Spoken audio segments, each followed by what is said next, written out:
First ever factory outlet లో దంతెరా sale offer ఈ నెల 15 నుంచి 20 వరకు Mukunda jewellery Purvi grand opening November 1 KPHB లో.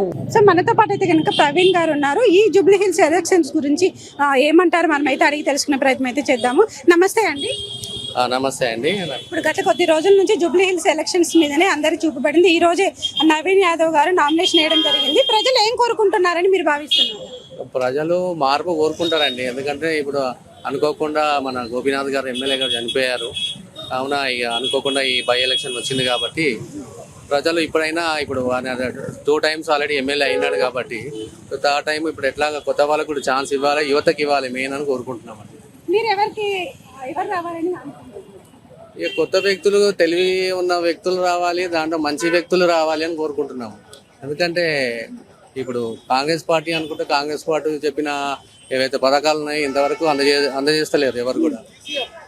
కాబట్టి కొత్త వాళ్ళకి అలా యువత కూడా ముందుకు రావాలి అని కోరుకుంటున్నాం. అంటే ఇప్పుడు కాంగ్రెస్ పార్టీ మీద 2 years పాలన మీద కొంచెం ప్రజల్లో వ్యతిరేకత ఉంది. ఇలాంటి సమయంలో నవీన్ యాదవ్ గారు విజయం సాధిస్తారని మీరు అనుకుంటున్నారా?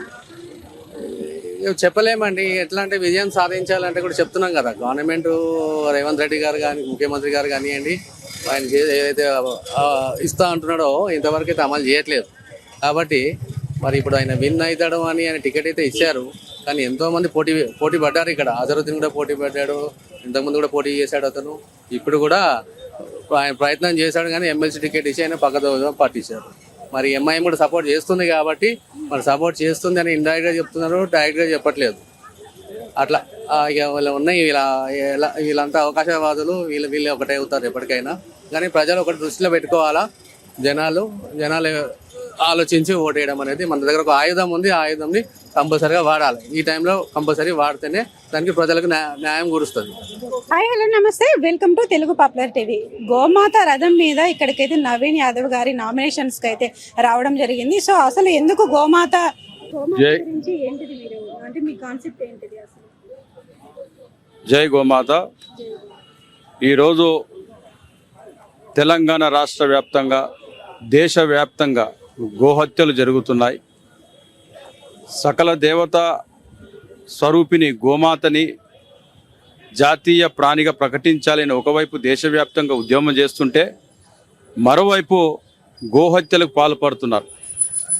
దీన్ని ఆపాలని యుగ తులసి పార్టీ అభ్యర్థిగా నేను ఈరోజు నామినేషన్ వేయడం జరిగింది. ఖచ్చితంగా గో రక్షణ కోసం, గో సంరక్షణ కోసం పాటుపడుతున్న ప్రతి ఒక్కరూ కూడా యుగ తులసి పార్టీకి ఓటు వేసి గోమాతని గెలిపించాల్సిందిగా ప్రార్థిస్తున్నా. జై గోమాత. జై గోమాత.